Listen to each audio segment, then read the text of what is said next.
So I think one of the biggest shifts that I have seen that I really is encouraging to me is there are more people who are encouraging people to eat more plants. And one of the reasons I really like this, there's doctors who are recommending it. Kaiser actually has a whole plant-based group that meets the third Thursday of the month over at Kaiser, and it's about plant-based eating, so people can learn what it is. Doctors are getting on board, more doctors. The reason that this is so fascinating and thrilling to me is because I think one of the biggest issues in the American diet is the lack of plants.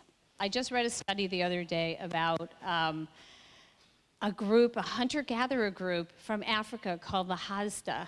Because I was looking up, there was just something that came out on NPR about how we're losing our gut microbes. And I thought, okay, well, I need to find out why. Well, this study is fascinating. There's about 1,000, it's a small group of hunter-gatherers. Stanford studied 200 of them for a little over a year. And what they discovered was that the microbes in their gut changed according to what they ate. One time of year, the summer, they ate more berries, and in the winter, or vice versa, it doesn't matter, they ate more honey because they needed these calories to keep going. When they ate the honey, the population of gut microbes decreased dramatically. When they went back to the berries, the population increased. They ate an average 100 grams of fiber a day. Anybody know the number of the average American grams of fiber a day?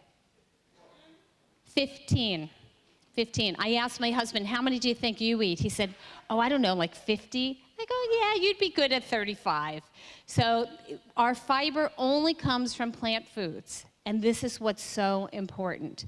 And those prebiotics, probiotics, anybody hear of probiotics?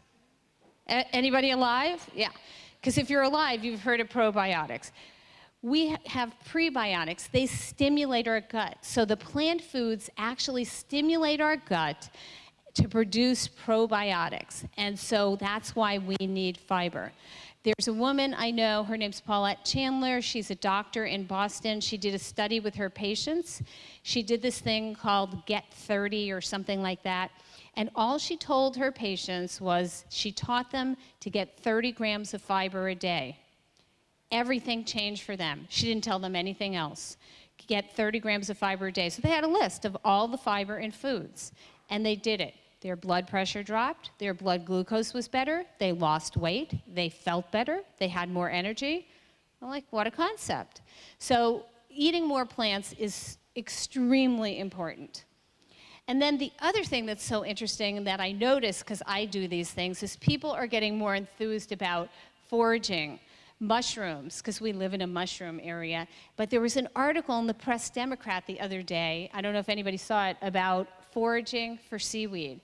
And the Parks Department is actually doing workshops on foraging for seaweed. I have taken groups out foraging for seaweed. We live at a pristine coast.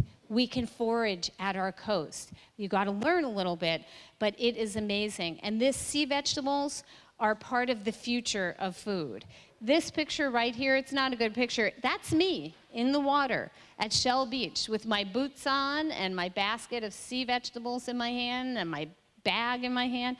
But it's such a beautiful thing. You have to go out at a minus tide, which means generally you have to get up really early. You got to prepare yourself a little bit, but it is spectacular. Like the best morning you can have other than foraging for mushrooms before all the other people get there. And then one of the things, I think more people are appreciating heirloom plants. They don't always look as good. This potato on the left, the bodega red potato, was brought back from extinction. Anybody hear of bodega? We have it by the coast. It was it's really a beautiful place, and this, not Bodega Bay, but the town of Bodega, they brought this potato back. If you go to the farmer's market and you get an opportunity, buy some of these potatoes. If you love potatoes, I love potatoes. One of the best potatoes you can buy. They're amazing. And then pink pearl apples. Anybody ever see them? They're pink. They're beautiful. And just to give you an example of some heirlooms, because when people see them, you're like, what's that? And I think people need to appreciate the difference in vegetables and fruits and how they look different and taste different. And a lot of the heirloom varieties of wheat and beans and grains, and I mean, it's amazing. So I really like people to explore that.